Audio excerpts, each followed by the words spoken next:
banda nous. Bana Kinshasa, bota bisoka. Babomsela biso. Toza na posa limité et comme lokola bar. Toza na limité, toza na mboka te. Na biloko ezo matati na biloko kolia bandinzi bazo kota awa bazo mata likola biloko kolia. Siko bongo toza na bon santé tondeni. Bana na biso tata bango biloko comme lokola bakoko bangungi. Mama, moi kolekeza to sima etondi na quartier ba boîte so leka ko bimati 17e boîte 2500. Mokolo mwa bloko na ko amba mataba na likola batoli. Moi ezate ba maya ba weso so ko te so tina kati banda ko be fexo to ko kate mama. Tina kati to zo ko la tina kati be fexo papa to za ba ba.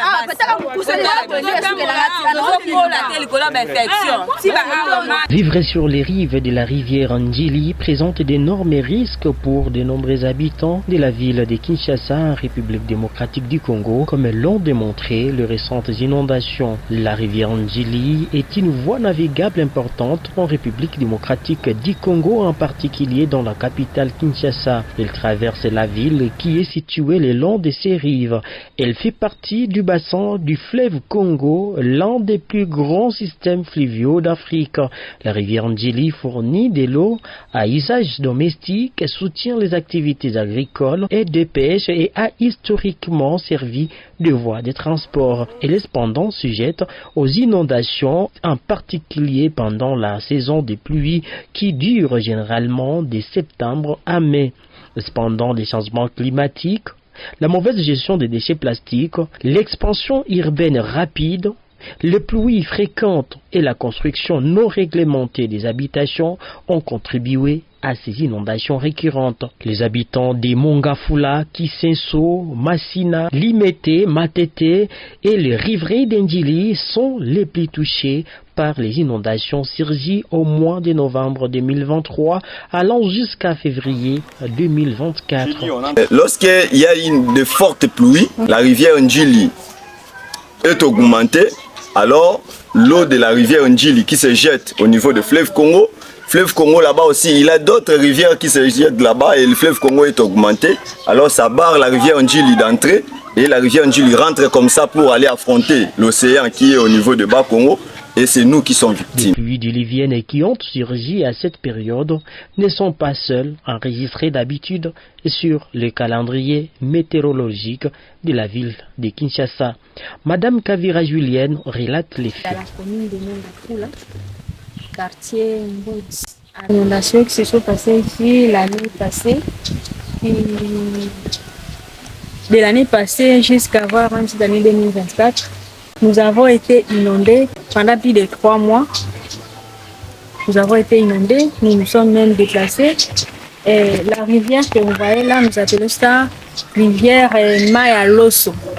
Ça plonge, c'est jusque dans les fleuves Congo. Et il y a eu un moment, quand les pluies ont commencé, au lieu que l'eau puisse couler, nous avons constaté que l'eau stagnait. Ça commençait à stagner, ça ne coulait plus. Et on a constaté que ça remontait petit à petit. Bon, jusqu'à ce que nous nous sommes dit, mais qu'est-ce qui se passe? Et jusqu'à ce qu'il y ait même des maisons qui ont été inondées, il y a des objets qui ont été abîmés. Les habitants s'étaient déplacés de leur maison parce qu'il n'y avait plus moyen de vivre avec cette eau. Nous-mêmes, on ne comprenait pas. Ce que nous avons compris, c'est juste que le fleuve ne recevait plus l'eau de la rivière. Au lieu que les fleuves reçoivent, ça repoussait les eaux. Et ce qui a fait que ces eaux-là puissent remonter jusque dans les parcelles, entrer même dans les maisons, jusqu'à délocaliser les personnes, aller. Bon, ça a causé beaucoup de dégâts, les jardins ont été abîmés. Ceux qui font les activités commerciales sur la route, leurs activités ont stoppé pendant tout ce temps-là jusqu'à ce que les eaux commençaient maintenant à partir. Par rapport à la santé, il y a certains milieux où nous avons appris qu'il y a eu la choléra à certaines personnes. Nous, chez nous, ici, nous avons eu la chasse, ça ne nous a pas atteints. Et nous avons été sensibilisés. On nous a dit de laver les mains chaque fois, d'essayer essayer d'être propre pour que cette choléra ne puisse pas nous arriver. Daniel Mayani est le secrétaire de la communauté baptiste d'Afrique, CBK, de Mbundi, informe que cette communauté a enregistré 14 ménages touchés par ces fléaux et 13 autres vivant au bord de la rivière Ndjili qui étaient obligés de quitter leur maison durant toute cette période. Je suis secrétaire comptable de la chapelle de Mbundi. C'est une chapelle de la paroisse de Kinshasa et c'est la troisième communauté baptiste au centre de l'Afrique dont le siège social se trouve à Goma. Alors nous sommes ici à Mbundi, dans la commune de Mongafula, à Kinshasa. Depuis le mois de novembre, que nous avons été frappés par l'inondation, donc cette élévation de l'eau qui a subi le fleuve Congo, notre zone n'a pas été épargnée. Nous avons été frappés par l'inondation en question. Beaucoup de maisons qui sont autour de la chapelle ont été frappées par l'inondation. Nous avons trouvé, la famille a été vraiment grande ici chez nous. Nous avons trouvé les familles qui se sont plaintes, les familles qui ont fui leur maison parce que la maison était inhabitée. Donc l'habitation a été remplacée par des lieux, peut-être des poissons, qui ont été dans les lieux en question. Et les familles ont été vraiment dévastées. Et l'église a reçu quand même quelques familles, mais comme l'église ne pouvait pas recevoir tout le monde, d'autres ressources ont été jetées dans la rue. Et nous avons vraiment souffert de cette inondation ici. 14 ménages ont été frappés par l'inondation. Nous avons eu aussi 13 ménages, donc au total on a eu 27 ménages qui ont été frappés. Et la partie ici de Mbundi, c'est une partie qui est constituée de familles qui sont presque pauvres, des familles qui vivent au taux du jour, des familles déjà qui, une fois ils sont touchés, ils sont vraiment les plus vulnérables. Les activités commerciales le long de la route ont fermé leurs portes. La fréquentation des routes, écoles, plusieurs quartiers administratifs masqués étaient affectés par cette catastrophe naturelle. Madame Claudine Vandez de Chikwang se plaint de la perte de sa marchandise.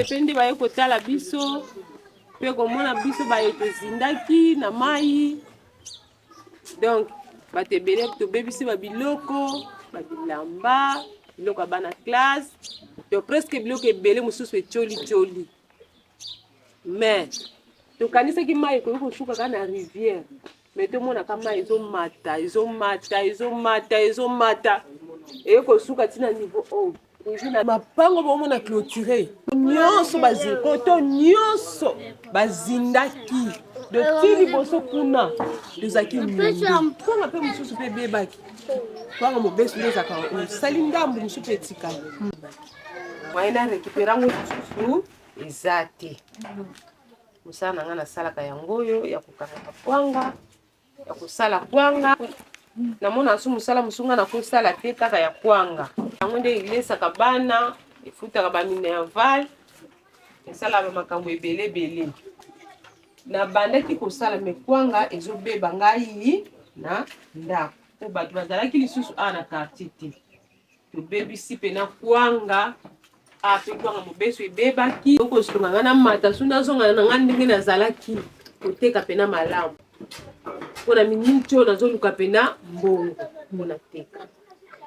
mais makoki eza lisusu te mai nde esaliki etokoma boye po soki mai te me naza na nga boye te parce que tobebisi babiloko okosala biloko yango boye okaka bakiya kwanga nokutu ezobeba kwanga nokutu ebebi bato akosomba baza te ngamona ndako nabebisa kwanga nzambe kwa nini mosusu tozoloba mai oyaki mpona nini mai osali biso bo mpona nini nzambe osali boye mpo nini Fleuve Congo nini inondation oyo esalamaki na 1961 mais koto bato bazalaka te.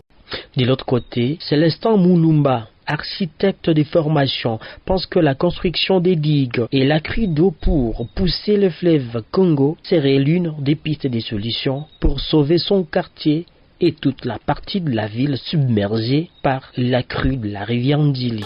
J'habite quartier Ndanou, dans la commune de Limité, précisément au bord de la rivière Ndjili. Les inondations ont commencé avant même que je sois né. Parce qu'avant, les quartiers étaient les champs faits par les Chinois. On produisait les riz dans les quartiers. Donc, c'était un quartier marécagé. Alors, à un certain moment, on a chassé les Chinois pour que nous puissions occuper les quartiers. et chacune des personnes a acheté sa parcelle. Donc quand on a un nouveau quartier qui est habité par les humains maintenant, ce n'est plus les champs, ça devait aussi être cadastré et arrangé d'une autre façon. Mais malheureusement, les choses ne sont pas faites comme cela et tout a changé. Alors, la rivière Ndjili est au-dessus des gens qui sont de l'autre côté.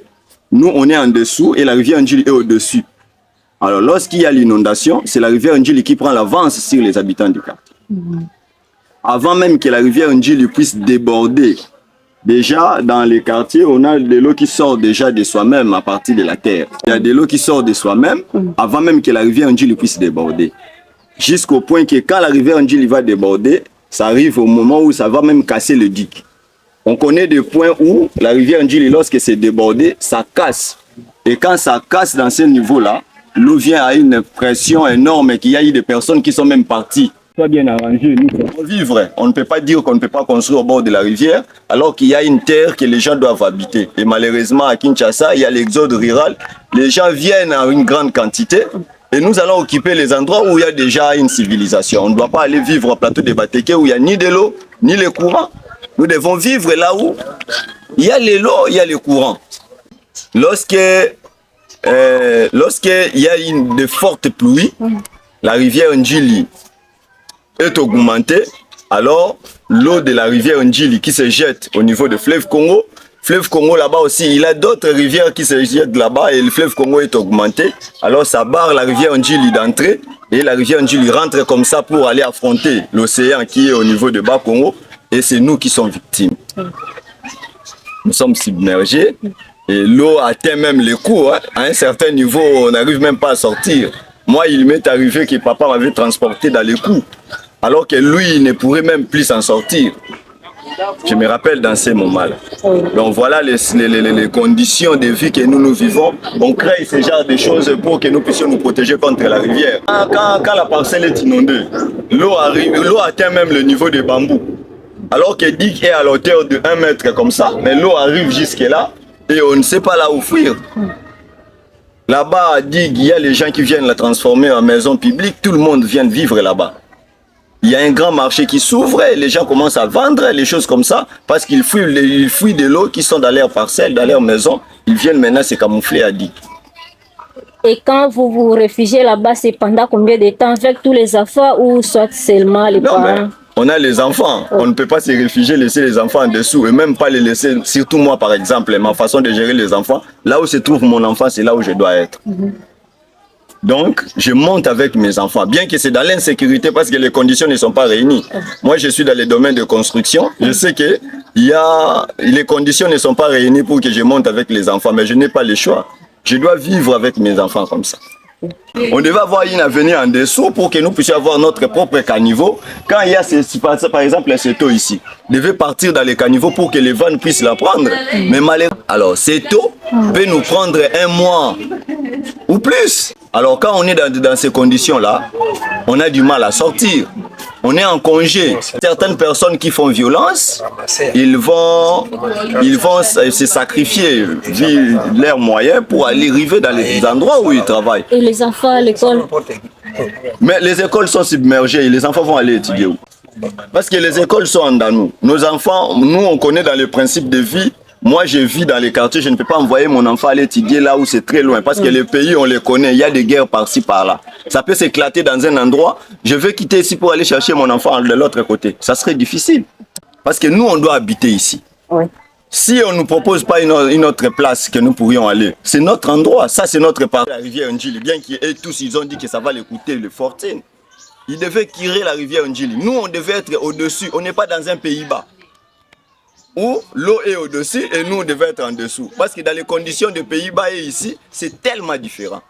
Et ils ont la volonté, ils ont des experts et ils ont les moyens pour que l'eau puisse être au-dessus. Mais nous, on n'a pas cette volonté, on n'a pas de moyens, donc l'eau devait être en dessous et nous devrons être au-dessus. Okay. Donc on devait commencer par tirer la rivière Ndjili. Si on tirait la rivière Ndjili et on conseillait aux personnes qui habitent au bord de la rivière de ne pas jeter les immondices, ça devait aussi être sanctionné. Il y a beaucoup de usines qui fabriquent les bidons en plastique. Aujourd'hui, on commence à en acheter, mais on calcule les tonnes de bidons qui sortent de cette rivière ici. Les gens viennent les ramasser pour aller les vendre. Mais on se demande, l'État, il est où? Parce que s'il autorise tous ces nombres de bidons, les bidons ici ne viennent pas seulement déranger la rivière, mais ça part déranger jusqu'à la rivière, là où il y a fleuve Congo, et même les barrages Inga est endommagé à cause de ces bidons. Donc on devait commencer par tirer la rivière Ndjili. On pourrait la baisser même à 10 mètres d'auteur.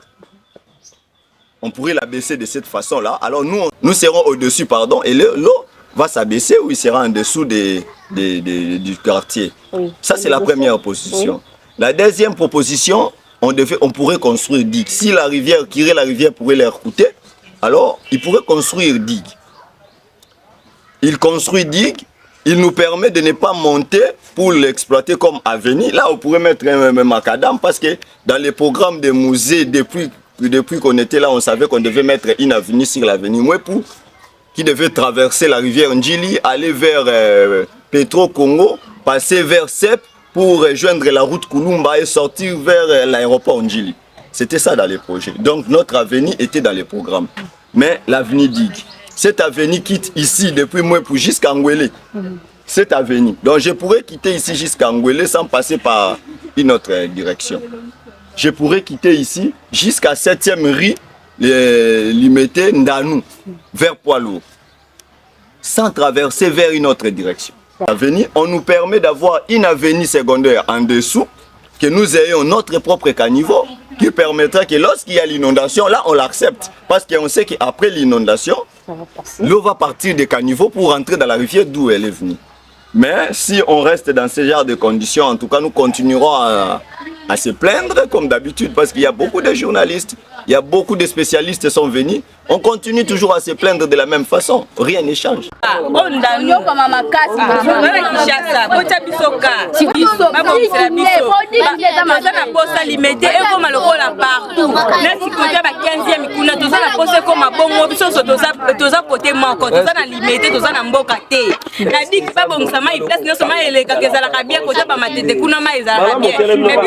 soki batimola mai ezwa moyen ya koleka kalemema epesa bato ya toza na ndanu.